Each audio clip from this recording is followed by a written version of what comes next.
Les mois qui suivent la disparition d'André Beaumont transforment profondément et irrémédiablement la vie de tous ceux qui l'ont connu.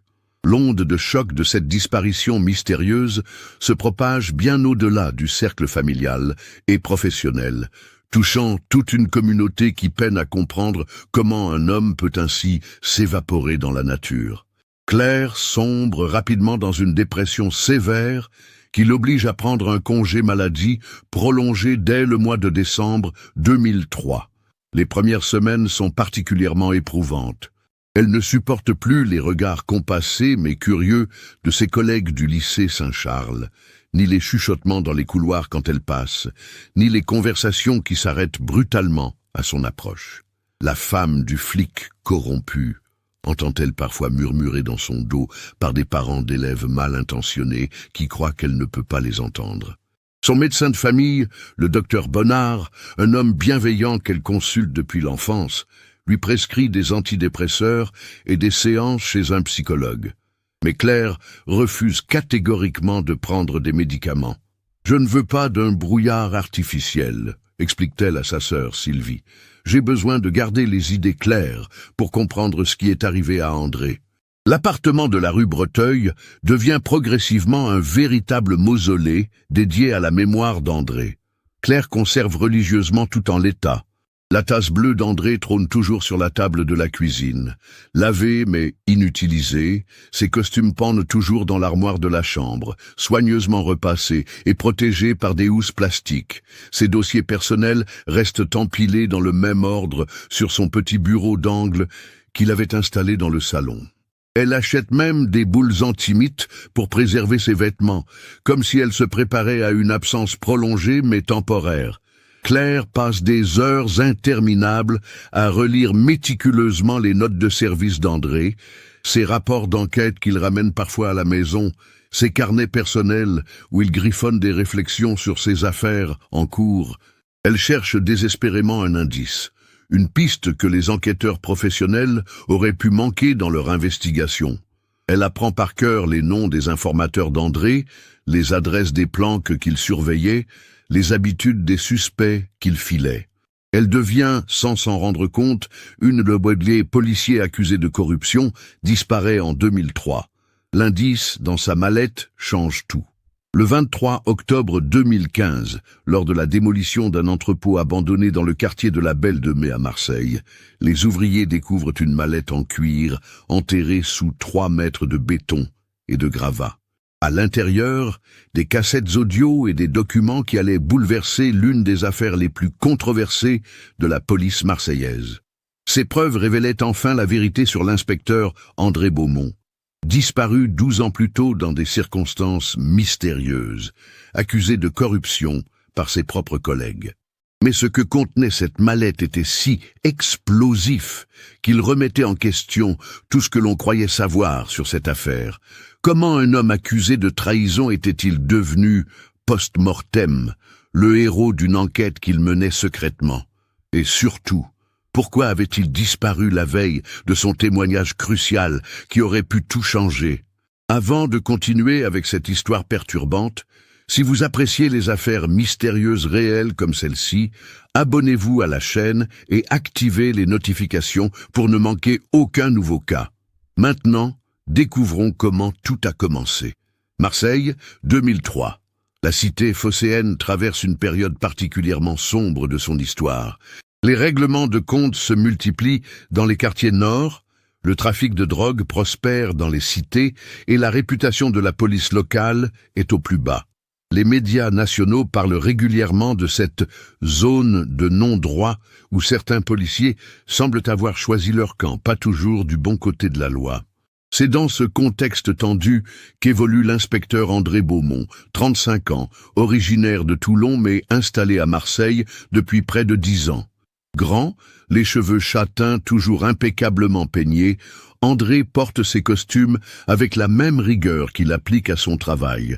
Ses collègues le décrivent comme méticuleux, parfois obsessionnel, mais d'une intégrité à toute épreuve. Du moins, c'est ce qu'il pensait avant que tout bascule. André vit dans un modeste appartement du 8e arrondissement avec son épouse Claire, professeure d'histoire au lycée Saint-Charles. Ils se sont rencontrés à l'université d'Aix-en-Provence, où André étudiait le droit avant de rejoindre l'école de police de Cannes-Écluse. Claire, native de Marseille, connaît les rouages complexes de cette ville mieux que personne. Elle sait que son mari a choisi un métier difficile dans une ville où les lignes entre le bien et le mal sont parfois floues. Le couple n'a pas d'enfants, un choix délibéré d'André, qui estime que son travail dans les quartiers sensibles ne lui permet pas d'être le père qu'il voudrait être. Cette décision crée parfois des tensions avec Claire, qui à 32 ans, commence à ressentir l'urgence du temps qui passe. Mais elle respecte le dévouement de son mari à sa profession, même si elle s'inquiète de le voir rentrer de plus en plus tard, de plus en plus préoccupé par des affaires qu'il ne peut pas partager avec elle. André travaille au commissariat du 3e arrondissement, sous les ordres du commissaire divisionnaire Philippe Garnier, 52 ans, un homme imposant aux tempes grisonnantes, qui dirige d'une main de fer cette unité spécialisée dans la lutte antidrogue. Garnier jouit d'une réputation solide dans la hiérarchie. Arrivé à Marseille, en 1995, après avoir fait ses preuves à Lyon, il a rapidement grimpé les échelons grâce à des résultats spectaculaires, saisies records, démantèlement de réseaux, arrestations médiatisées. L'équipe d'André comprend également le capitaine Michel Lefebvre, 40 ans, un Marseillais pure souche qui connaît chaque recoin des quartiers nord. Michel est le parfait opposé d'André. Où André est méthodique et réservé, Michel est impulsif et bavard. Mais les deux hommes forment un binôme efficace, leurs différences se complétant parfaitement sur le terrain. Michel habite encore chez sa mère, dans le quartier de la Caplette, situation qu'il justifie par la nécessité de s'occuper d'elle depuis la mort de son père, mais qui cache surtout sa difficulté à construire des relations durables. L'ambiance au commissariat s'est dégradée au cours des derniers mois de l'année 2003. Les rumeurs de corruption circulent, alimentées par quelques bavures médiatisées et par la frustration de voir certaines enquêtes mystérieusement enlisées. Les journalistes du quotidien. La Provence multiplie les articles sur les liaisons dangereuses entre certains policiers et les réseaux criminels marseillais. Le 15 novembre 2003, André Beaumont se lève comme chaque matin à 6 heures précises. Claire l'entend sous la douche, puis préparer son café dans la cuisine. C'est un rituel immuable. 3 cuillerées de sucre, un nuage de lait, toujours dans la même tasse bleue qu'elle lui a offerte pour leur anniversaire de mariage. Mais ce matin-là, quelque chose cloche dans les gestes de son mari. « Tu ne manges rien ?» lui demande Claire en le voyant repousser les tartines qu'elle a préparées. André lève les yeux de son journal. La Marseillaise, qu'il parcourt distraitement. « Je n'ai pas très faim, l'estomac un peu noué, tu sais. » Claire comprend.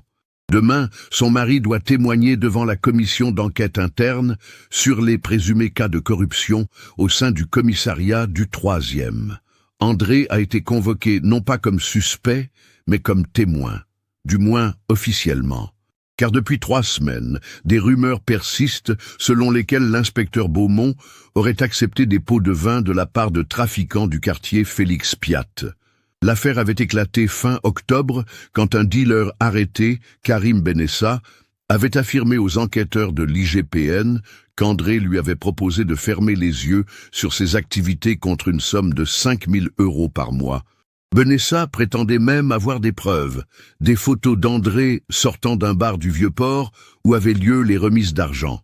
André avait formellement démenti ces accusations, expliquant à ses supérieurs qu'il fréquentait effectivement ce bar, le Café des Épices, mais uniquement pour surveiller les allées et venues de suspects. Ces explications avaient convaincu le commissaire Garnier, qui avait immédiatement apporté son soutien à son inspecteur. Mais l'IGPN voulait en avoir le cœur net. « André, tout ira bien demain », murmure Claire en posant sa main sur celle de son mari. « Tu n'as rien à te reprocher, la vérité éclatera. » André acquiesce, mais Claire sent qu'il lui cache quelque chose. Depuis plusieurs semaines, son mari semble porter un fardeau qu'elle n'arrive pas à identifier. Il reste parfois éveillé la nuit, sort de son lit pour aller fumer sur le balcon, lui qui avait arrêté depuis 2 ans. Il a perdu du poids. Ses costumes flottent légèrement sur ses épaules. À 7h45, André embrasse sa femme et descend rejoindre sa Peugeot 306 grise garée dans la rue Breteuil. C'est la dernière fois que quelqu'un de sa famille le voit vivant. Au commissariat, la journée se déroule normalement. André traite quelques dossiers en cours, participe à une réunion de service à 10h, déjeune à la cantine avec Michel Lefebvre qui le trouve ailleurs, préoccupé. L'après-midi, André passe plusieurs coups de téléphone depuis son bureau. Sa secrétaire, Madame Rossi, se souvient qu'il a appelé un numéro qu'elle ne connaissait pas, parlant à voix basse pendant une dizaine de minutes. À 17h30, André range ses affaires et quitte le commissariat. Il salue le planton, brigadier Martinez, qui remarque qu'André porte une mallette, inhabituelle pour lui, qui utilise habituellement un simple cartable en cuir. « Bonne soirée, inspecteur !»« Bonne soirée, Martinez. À demain. » Ces mots résonnent encore dans la mémoire du brigadier 12 ans plus tard. André ne reviendra jamais. Sa Peugeot est retrouvée à 22h30 par une patrouille de police, garée sur le parking du parc Borelli, portières fermées à clé, aucun signe de lutte. À l'intérieur, son portefeuille avec ses papiers et 80 € en liquide. Ses clés de maison, mais pas de mallette. Claire, inquiète de ne pas voir rentrer son mari qui téléphone toujours quand il a du retard, alerte le commissariat vers 21h. Une équipe est immédiatement dépêchée à leur domicile, puis les recherches s'organisent. Le commissaire Garnier prend personnellement les choses en main, mobilisant tous les effectifs disponibles. Les premières heures d'enquête ne donnent rien. Aucun témoin n'a vu André dans le parc Borelli. Les caméras de surveillance de la zone sont défaillantes depuis plusieurs semaines. Un dysfonctionnement que personne n'avait pris la peine de signaler. Les collègues d'André sont interrogés. Tous décrivent un homme intègre, travailleur, mais visiblement anxieux ces derniers temps à cause des accusations portées contre lui. Le lendemain matin, 16 novembre, André ne se présente évidemment pas à son audition devant l'IGPN. L'affaire prend une tournure dramatique. La presse s'empare du sujet. L'inspecteur accusé de corruption disparaît la veille de son témoignage. Les gros titres sont accablants pour André et pour l'image de la police marseillaise. Les jours qui suivent, l'enquête sur la disparition piétine. Les plongeurs fouillent l'étang de Berre, les maîtres chiens battent la garrigue autour de Marseille, les hélicoptères survolent la côte. Rien. André Beaumont s'est volatilisé, emportant avec lui ses secrets et cette mystérieuse mallette que personne n'avait jamais vue auparavant. Claire, effondrée, maintient mordicus l'innocence de son mari. André ne s'est pas enfui parce qu'il était coupable, répète-t-elle aux enquêteurs. Il a disparu parce qu'il avait peur. Mais peur de quoi, je l'ignore. 3 semaines après la disparition, l'IGPN classe provisoirement l'affaire de corruption. Faute de témoin principal et en l'absence d'éléments complémentaires, les accusations de Karim Benessa ne suffisent pas. Mais dans l'opinion publique et au sein même de la police, André Beaumont reste l'inspecteur qui a pris la fuite plutôt que d'affronter ses responsabilités. Le temps passe. Les semaines deviennent des mois, puis des années. Claire refuse de faire déclarer son mari mort, espérant contre tout espoir qu'il reviendra un jour s'expliquer. Elle garde précieusement tous ses effets personnels, ses dossiers, ses notes griffonnées. Peut-être y trouvera-t-elle un jour la clé du mystère. Mais la vérité, elle, repose dans une mallette enterrée sous les gravats d'un entrepôt de la Belle de Mai, attendant patiemment qu'on la découvre 12 ans plus tard. Les mois qui suivent la disparition d'André Beaumont transforment profondément et irrémédiablement la vie de tous ceux qui l'ont connu. L'onde de choc de cette disparition mystérieuse se propage bien au-delà du cercle familial et professionnel, touchant toute une communauté qui peine à comprendre comment un homme peut ainsi s'évaporer dans la nature. Claire sombre rapidement dans une dépression sévère qui l'oblige à prendre un congé maladie prolongé dès le mois de décembre 2003. Les premières semaines sont particulièrement éprouvantes. Elle ne supporte plus les regards compassés mais curieux de ses collègues du lycée Saint-Charles, ni les chuchotements dans les couloirs quand elle passe, ni les conversations qui s'arrêtent brutalement à son approche. La femme du flic corrompu entend-elle parfois murmurer dans son dos par des parents d'élèves mal intentionnés qui croient qu'elle ne peut pas les entendre. Son médecin de famille, le docteur Bonnard, un homme bienveillant qu'elle consulte depuis l'enfance, lui prescrit des antidépresseurs et des séances chez un psychologue.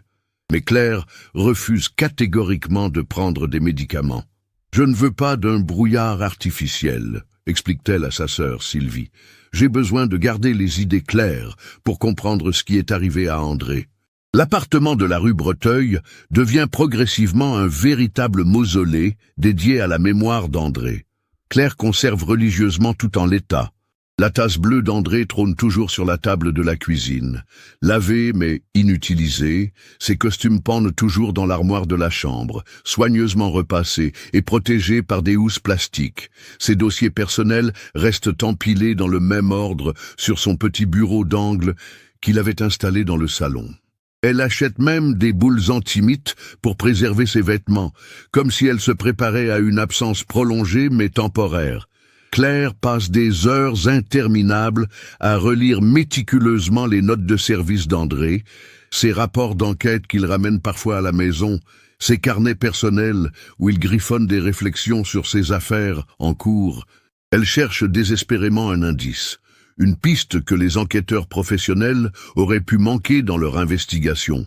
Elle apprend par cœur les noms des informateurs d'André, les adresses des planques qu'il surveillait, les habitudes des suspects qu'il filait. Elle devient, sans s'en rendre compte, une experte de la criminalité marseillaise, connaissant mieux que certains policiers les ramifications des réseaux de drogue locaux. Au commissariat du 3e arrondissement, l'ambiance change radicalement dans les semaines qui suivent la disparition. Le commissaire Garnier, d'abord publiquement solidaire d'André et de sa famille, durcit progressivement son discours à mesure que l'enquête piétine et que la presse continue de s'intéresser à l'affaire. « Nous devons absolument tourner la page », déclare-t-il avec fermeté lors d'une réunion de service tendue en janvier 2004. Cette histoire a suffisamment nui à notre réputation et à notre efficacité opérationnelle. André Beaumont n'est plus des nôtres, et nous ne devons plus laisser son fantôme hanter nos couloirs. Cette déclaration choque profondément Michel Lefebvre, qui y voit une trahison de la mémoire de son binôme. Michel vit très mal cette période de transition forcée. Perdre brutalement son partenaire de travail est déjà une épreuve difficile, mais voir sa mémoire progressivement salie et occultée en est une autre, peut-être plus douloureuse encore. Michel connaissait André mieux que personne dans le commissariat.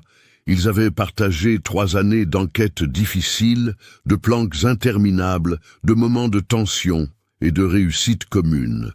Jamais il ne l'avait vu dépenser plus que ses modestes moyens de fonctionnaire ne le permettaient.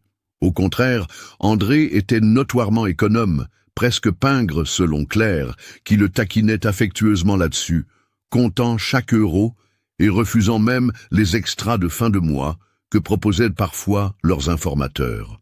André n'était pas corrompu, répète Michel avec obstination à qui veut l'entendre dans les couloirs du commissariat. Je le sentirais intuitivement si mon partenaire était pourri. On ne travaille pas ensemble pendant 3 ans, on ne partage pas des centaines d'heures en voiture de service, on ne se couvre pas mutuellement sur le terrain, sans rien voir, sans rien sentir. Mais les doutes s'installent malgré tout, progressivement et insidieusement, même chez Michel qui résiste de toutes ses forces à cette évolution. Pourquoi André ne lui avait-il rien dit s'il se sentait réellement menacé? Ils étaient pourtant proches. Ils se confiaient leurs problèmes professionnels et parfois personnels. Pourquoi cette fuite soudaine et inexpliquée? Et surtout, la question qui obsède Michel, où André était-il passé? Vivait-il quelque part en France ou à l'étranger sous une fausse identité avec l'argent de la corruption? Était-il mort, éliminé par ses compliqués ou ses ennemis? Michel oscille douloureusement entre colère, incompréhension et une tristesse profonde qu'il n'arrive pas à évacuer. L'année 2004 voit l'arrivée officielle de l'inspecteur Laurent Morvan pour remplacer définitivement André dans l'équipe de Garnier. Originaire de Brest, ancien de la Marine nationale, Morvan présente un profil totalement différent de son prédécesseur. Où André était méticuleux et réservé, Morvin est expansif et décontracté, il tutoie rapidement ses collègues, plaisante volontiers pendant les briefings et s'intègre remarquablement vite à l'équipe. Trop rapidement peut-être, se dit Michel avec un certain malaise qu'il n'arrive pas à s'expliquer rationnellement. Ce qui trouble particulièrement Michel, c'est que Morvan obtient des résultats spectaculaires dès ses premiers mois de service, comme s'il connaissait déjà parfaitement les rouages complexes des réseaux marseillais et les habitudes de leurs protagonistes. En 6 mois, Morvan réalise plus d'arrestations que André n'en avait effectué en une année complète. Il semble deviner les mouvements des trafiquants, anticiper leurs réactions, connaître leurs cachettes comme s'il avait accès à des informations privilégiées. Pendant ce temps, l'enquête officielle sur la disparition d'André s'enlise définitivement dans les méandres administratifs et l'indifférence croissante de la hiérarchie. En mars 2004, après 4 mois d'investigations infructueuses, elle est officiellement classée sans suite par le procureur de la République, faute d'éléments nouveaux et de pistes crédibles à exploiter. Le dossier d'André Beaumont rejoint anonymement les archives judiciaires, s'entassant avec les centaines d'autres affaires non résolues qui encombrent les sous-sols humides du palais de justice de Marseille. Claire refuse obstinément et catégoriquement de faire déclarer André légalement mort, malgré les pressions insistantes de sa famille et les conseils répétés de son avocat, Maître Durand. Cette procédure administrative lui permettrait pourtant de toucher une pension de veuve et de refaire progressivement sa vie sur des bases financières plus solides. Mais pour elle, c'est absolument hors de question. Il n'est pas mort, se convainc-elle avec une détermination farouche. Il va revenir un jour et tout expliquer. Je sais qu'il va revenir. Elle reprend difficilement ses cours au lycée en septembre 2004, mais ses élèves et ses collègues sentent immédiatement qu'elle n'a plus le cœur à l'enseignement, que sa passion pour l'histoire s'est éteinte en même temps que l'espoir de revoir André. Au fil des années qui s'égrènent lentement, la mémoire d'André s'estompe inexorablement dans les esprits et les conversations. Ses anciens collègues du commissariat partent progressivement à la retraite, comme l'inspecteur Moretti en 2006, ou demandent leur mutation vers d'autres villes pour échapper à l'atmosphère pesante qui règne encore parfois dans les couloirs. De nouveaux enquêteurs arrivent régulièrement, de jeunes recrues fraîches émoulent de l'école de police qui n'ont jamais connu l'inspecteur Beaumont et pour qui cette histoire n'est qu'une anecdote du passé, un fait divers parmi d'autres dans la longue chronique de la criminalité marseillaise. Le nom d'André n'est désormais plus prononcé au commissariat, sauf parfois lors des formations dispensées aux nouvelles recrues pour illustrer les dérives possibles du métier et les dangers de la corruption. Son exemple sert paradoxalement de repoussoir, de mise en garde contre les tentations que peut offrir l'argent facile du crime organisé.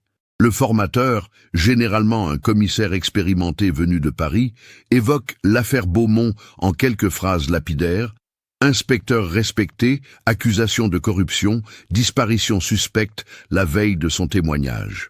Voilà où mène la cupidité.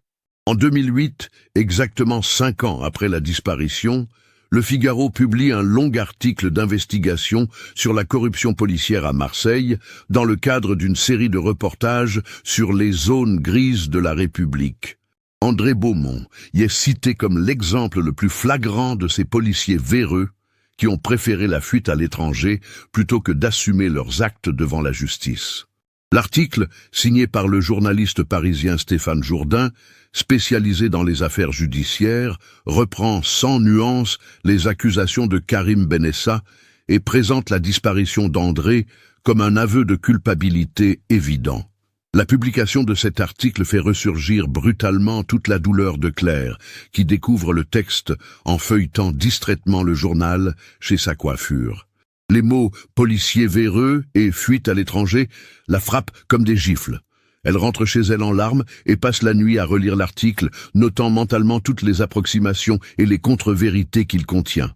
Elle menace dans un premier temps de porter plainte pour diffamation contre le journal et le journaliste, consulte même Maître Durand qui lui explique la complexité d'une telle procédure, mais finit par renoncer, lassée de se battre contre des moulins à vent et épuisée par cette nouvelle blessure. Michel Lefebvre, lui, a finalement demandé et obtenu sa mutation pour Nice en 2006, 3 ans après la disparition de son binôme. Il ne supportait plus l'atmosphère délétère du commissariat marseillais, les allusions constantes à son ancien partenaire, les regards soupçonneux de certains collègues qui se demandaient ouvertement s'il était au courant de quelque chose, s'il avait fermé les yeux sur les activités supposées d'André. À Nice, dans le commissariat du centre-ville qui donne sur la promenade des Anglais, il peut enfin repartir de zéro, reconstruire sa réputation professionnelle et ses relations avec de nouveaux collègues qui ne connaissent rien de son passé marseillais. Mais André continue de hanter les pensées de Michel, surtout les soirs de spleen, quand il se promène seul sur la promenade des Anglais face à la mer. Il repense aux moments forts qu'ils ont partagés. Cette nuit de planque interminable en février 2002 où ils avaient arrêté un réseau de trafiquants d'armes. Cette poursuite en voiture dans les collines de l'Estac qui s'était terminée par l'arrestation spectaculaire d'un dealer recherché depuis des mois.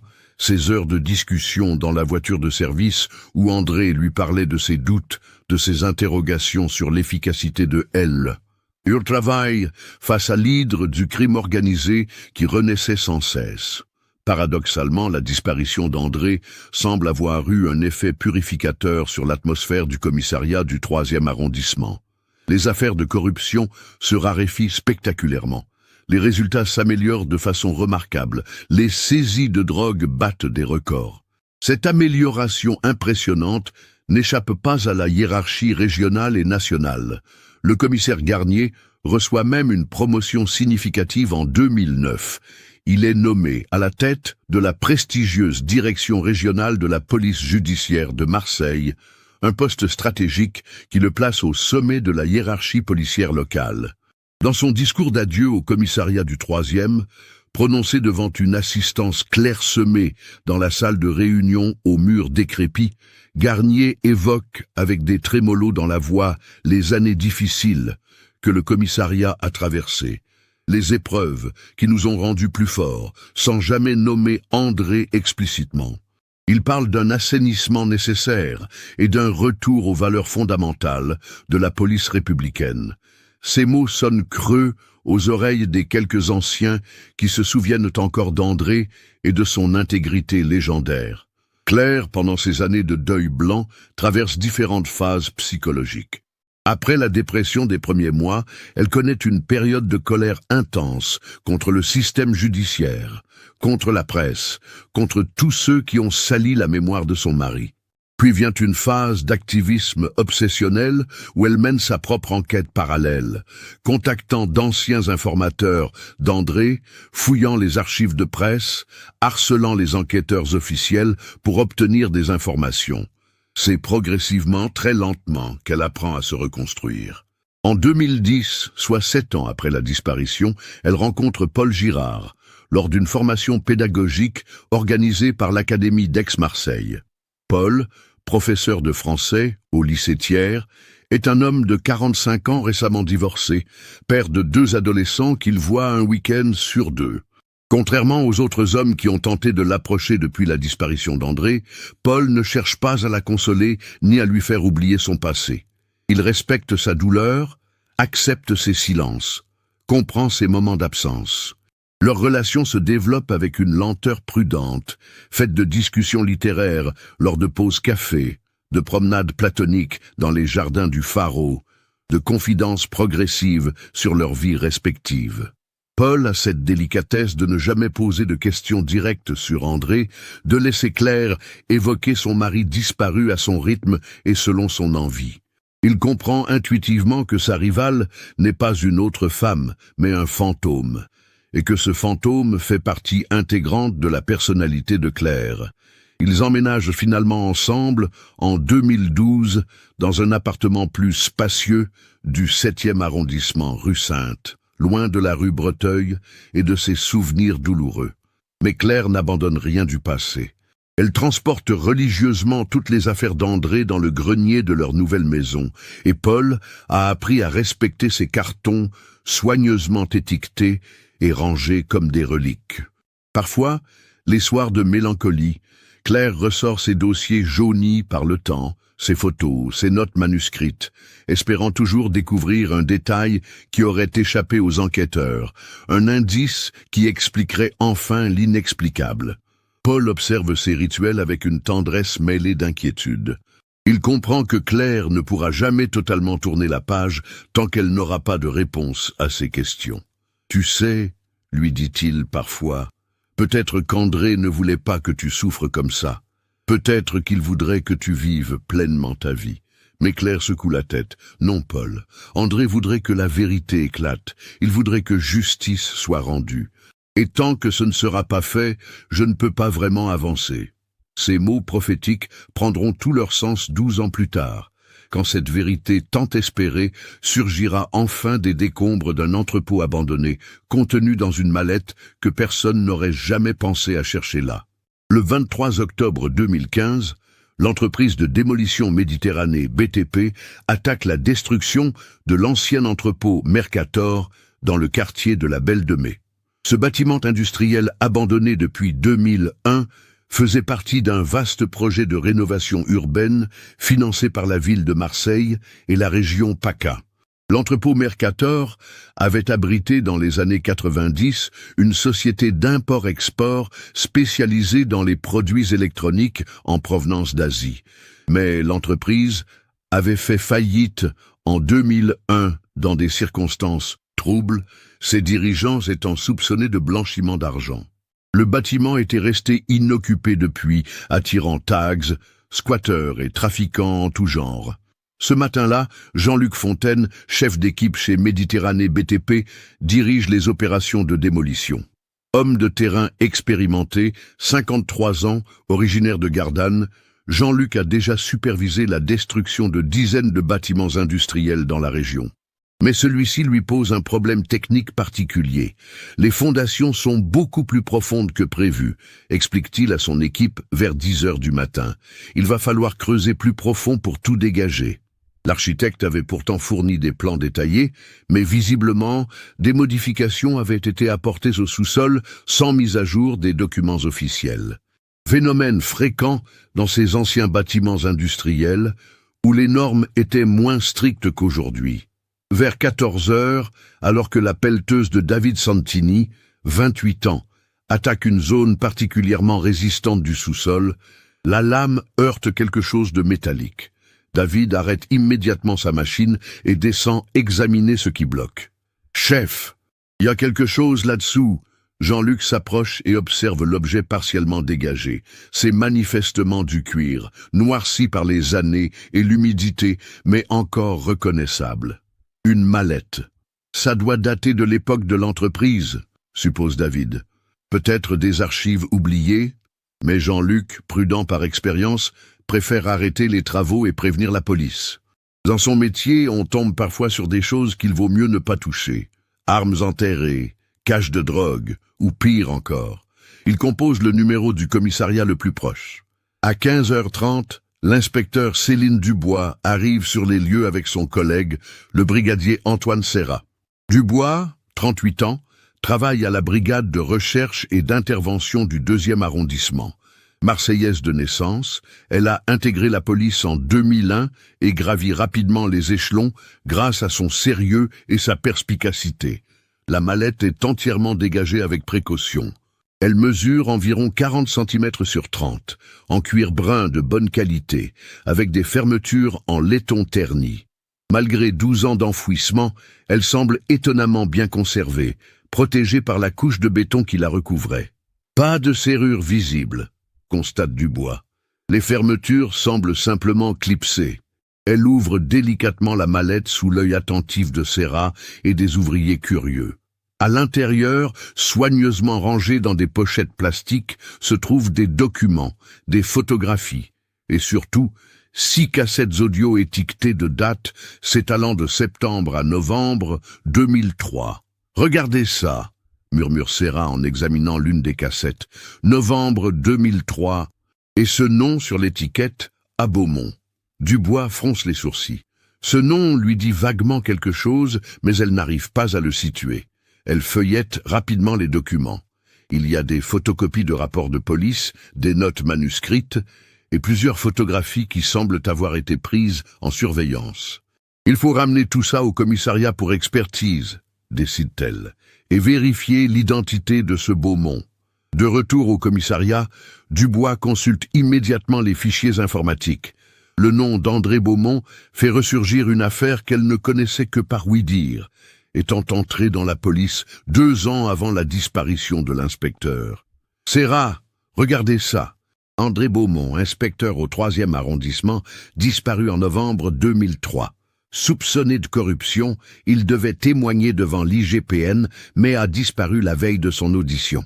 Les 2 policiers échangent un regard lourd de sens. Cette mallette enterrée peut-elle contenir des éléments relatifs à cette vieille affaire? Et si oui, pourquoi André Beaumont l'avait-il cachée? Dubois décide d'écouter immédiatement les cassettes.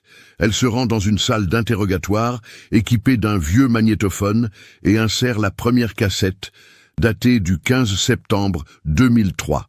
La voix qui sort des haut-parleurs est claire, posée, avec un léger accent du Var. Enregistrement numéro 1, André Beaumont, inspecteur matricule 7846. Nous sommes le 15 septembre 2003, 22h15. Je commence cet enregistrement car je pense avoir découvert quelque chose d'énorme au sein de notre commissariat. Dubois sent son cœur s'accélérer. Elle monte le volume et écoute attentivement la suite. Depuis plusieurs semaines, j'observe des comportements suspects chez certains de mes collègues.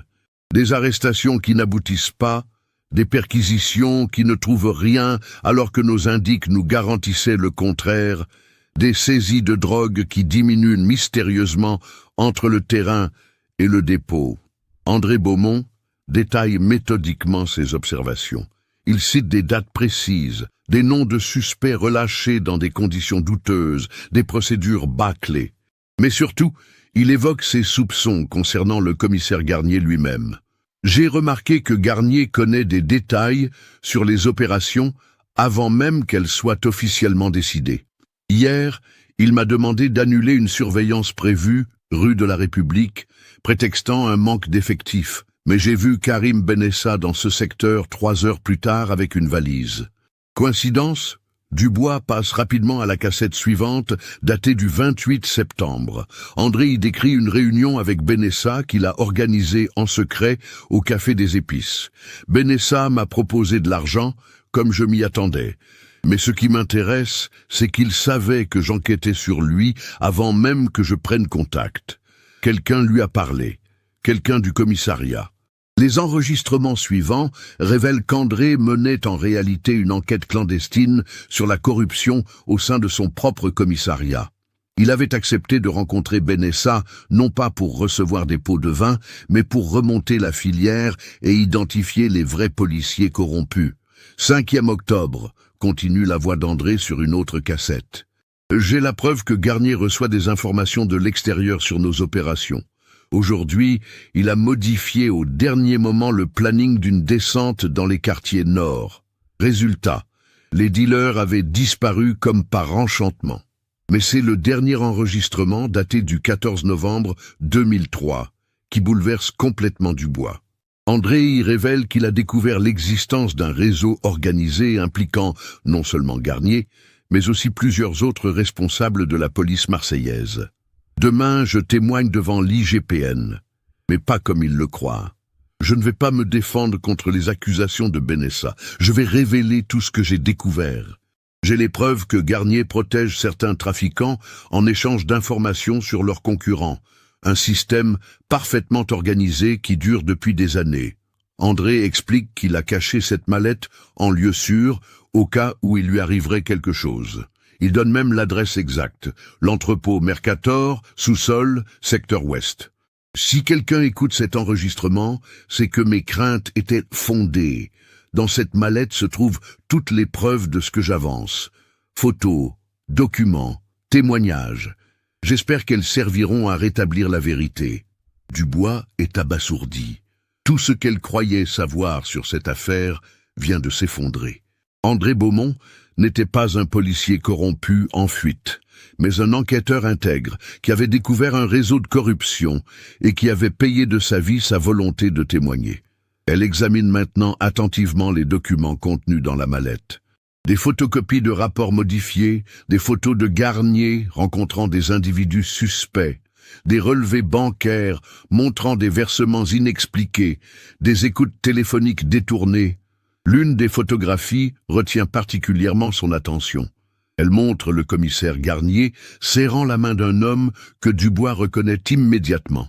Saïd Hamadi, considéré à l'époque comme l'un des plus gros trafiquants de drogue de Marseille. La photo est datée du 8 octobre 2003 et prise visiblement à l'insu des intéressés. « Mon Dieu !»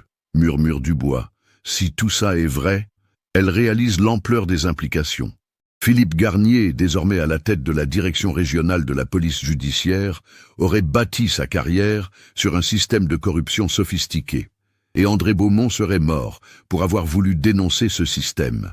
Dubois prend une décision cruciale. Cette affaire la dépasse largement. Elle compose immédiatement le numéro du procureur de la République, maître Elisabeth Fabre, et lui expose la situation. « Nous tenons peut-être la clé de la plus grosse affaire de corruption policière de ces 20 dernières années, » lui explique-t-elle. Il faut rouvrir immédiatement l'enquête sur la disparition d'André Beaumont. Pendant ce temps, dans son bureau de la direction régionale, Philippe Garnier reçoit un appel qui va changer sa vie. Son correspondant, un commissaire du 2e arrondissement qu'il connaît bien, lui apprend qu'une mallette contenant des documents compromettants vient d'être découverte. « Quels documents ?» demande Garnier d'une voix qu'il s'efforce de garder calme. « Des enregistrements d'André Beaumont. Il semblerait qu'il menait une enquête sur vous. » Garnier raccroche, le visage livide. Après 12 ans de tranquillité, le fantôme d'André Beaumont revient le hanter.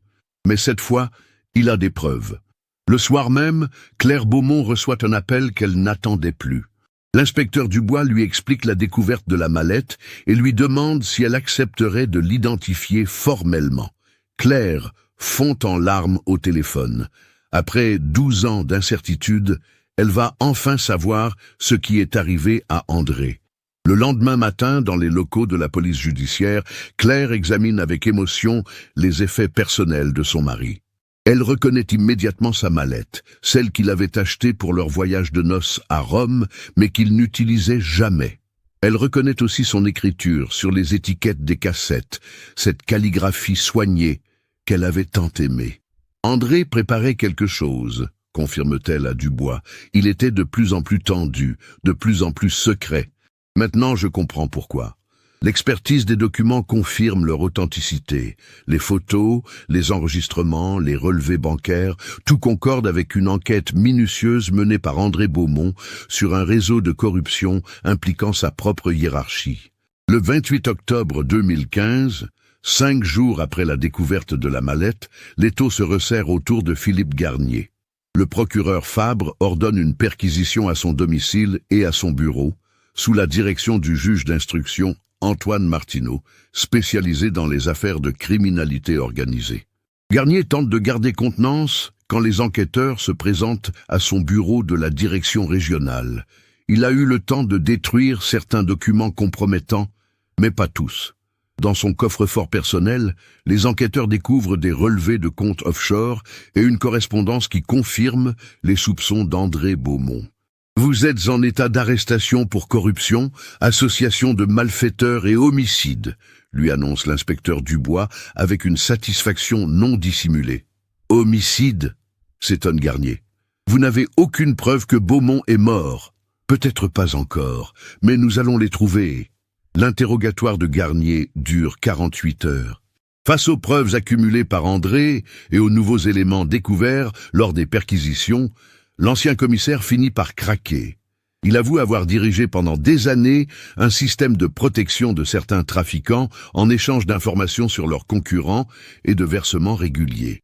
André Beaumont avait tout découvert, reconnaît-il finalement. Il avait des preuves, des photos, des enregistrements. Il allait tout révéler devant l'IGPN. Je ne pouvais pas le laisser faire. Garnier explique comment il a organisé la disparition d'André.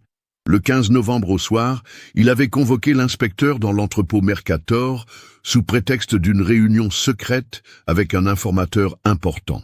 André s'y était rendu avec sa mallette. pensant y trouver de nouveaux éléments pour étoffer son dossier. Je l'ai attendu avec 2 hommes de confiance, continue Garnier d'une voix brisée. Des anciens collègues qui avaient quitté la police et qui travaillaient pour des gens peu recommandables. André n'a même pas eu le temps de comprendre ce qui lui arrivait. L'inspecteur Beaumont avait été tué d'une balle dans la tête, puis son corps avait été dissous dans l'acide sur place. Garnier avait récupéré sa mallette, pensant détruire toutes les preuves, mais André avait eu la prudence d'en cacher une copie exacte dans l'entrepôt même. Il avait prévu sa propre mort, murmure Garnier, avec un mélange d'admiration et d'amertume. Il savait qu'il risquait gros et il avait tout organisé pour que la vérité éclate un jour. Même mort, il a gagné. Les aveux de Garnier permettent d'identifier ses complices et de démanteler l'ensemble du réseau. Laurent Morvan, l'inspecteur qui avait remplacé André, était en réalité un ancien dealer reconverti qui servait d'intermédiaire avec les trafiquants. Plusieurs autres policiers sont arrêtés, ainsi que des magistrats et des fonctionnaires municipaux. L'affaire fait l'effet d'une bombe dans les médias. France Inter titre « Marseille, un inspecteur héroïque innocenté 12 ans après sa mort ». Le Monde évoque la plus grosse affaire de corruption policière de l'histoire récente. TF1 consacre un reportage complet à André Beaumont, le policier qui enquêtait sur ses propres collègues. Le 2 novembre 2015, Claire Beaumont se rend sur la tombe de son mari au cimetière Saint-Pierre de Marseille. Pour la première fois depuis 12 ans, elle peut enfin faire son deuil en paix. André repose désormais en héros, sa mémoire lavée de toute accusation. « Tu avais raison de te méfier », murmure-t-elle en déposant des fleurs sur la stèle. « Tu étais un homme bien, André, un vrai policier. » La mairie de Marseille décide de rebaptiser une rue du nom d'André Beaumont. Claire assiste à l'inauguration en compagnie de Michel Lefebvre, venu spécialement de Nice pour l'occasion. L'ancien binôme d'André pleure en voyant la plaque. Rue Inspecteur André Beaumont, mort pour la vérité. « Je n'ai jamais douté de lui », confie Michel aux journalistes présents. André était incorruptible, je le savais, mais j'avais fini par me laisser influencer par les ragots. C'est ma plus grande honte. Le procès de Philippe Garnier s'ouvre en septembre 2016 devant la cour d'assises des Bouches-du-Rhône. L'ancien commissaire, âgé de 65 ans, comparaît pour homicide volontaire, corruption, association de malfaiteurs et trafic de stupéfiants. Ses complices sont jugés en même temps que lui. Claire assiste à toutes les audiences. Elle veut entendre la vérité dans les moindres détails, comprendre pourquoi son mari a dû mourir. Le témoignage de Garnier, qui explique froidement comment il a organisé l'assassinat d'André, la bouleverse, mais la libère aussi d'un poids énorme. « André savait qu'il risquait sa vie », déclare-t-elle à la barre en tant que partie civile. Mais il a choisi de faire son devoir de policier, malgré tout. Il mérite qu'on se souvienne de lui comme d'un héros, pas comme d'un traître. Le verdict tombe le 15 octobre 2016. Philippe Garnier est condamné à 25 ans de réclusion criminelle pour homicide volontaire et corruption en bande organisée. Ses complices écopent de peines allant de 10 à 15 ans. La justice a enfin rendu son verdict, 13 ans après les faits. L'affaire Beaumont marque un tournant dans la lutte contre la corruption policière à Marseille. De nouvelles procédures sont mises en place pour éviter qu'un tel système puisse se reconstituer. L'IGPN renforce ses effectifs et ses moyens d'investigation. Claire, elle, trouve enfin la paix. En novembre 2016, elle épouse Paul Girard dans l'intimité. André restera toujours dans son cœur, mais elle peut désormais regarder vers l'avenir sans porter le poids de l'injustice. Le journaliste Marc Delacroix, de France Inter, réalise un documentaire sur l'affaire, diffusé en janvier 2017. Il retrace minutieusement l'enquête d'André, sa disparition et la découverte posthume de la vérité. Le documentaire remporte un grand succès et contribue à faire d'André Beaumont un symbole de l'intégrité policière. André Beaumont nous rappelle que certains hommes sont prêts à mourir pour leurs convictions, conclut Delacroix dans son reportage. Sa mallette enterrée dans cet entrepôt était plus qu'une cache, c'était un testament. Le testament d'un homme qui savait que la vérité finirait par triompher même après sa mort. Aujourd'hui, dans les couloirs du commissariat du 3e arrondissement de Marseille, une photo d'André Beaumont trône dans le hall d'accueil. Sous le portrait, une plaque rappelle « Inspecteur André Beaumont, 1968-2003, mort au service de la vérité ». Les nouvelles recrues apprennent son histoire dès leur arrivée, comme un exemple de ce que doit être un vrai policier. L'entrepôt Mercator a été rasé et remplacé par un jardin public. Claire s'y rend parfois, songeant à l'ironie du destin qui a voulu que la vérité sorte de terre exactement là où André avait été assassiné. Comme si, même mort, il avait continué à enquêter depuis sa tombe. L'affaire André Beaumont restera dans les annales comme l'exemple parfait d'une justice qui, parfois, sait réparer ses erreurs. 12 ans après sa disparition, l'inspecteur accusé de corruption était devenu un héros posthume.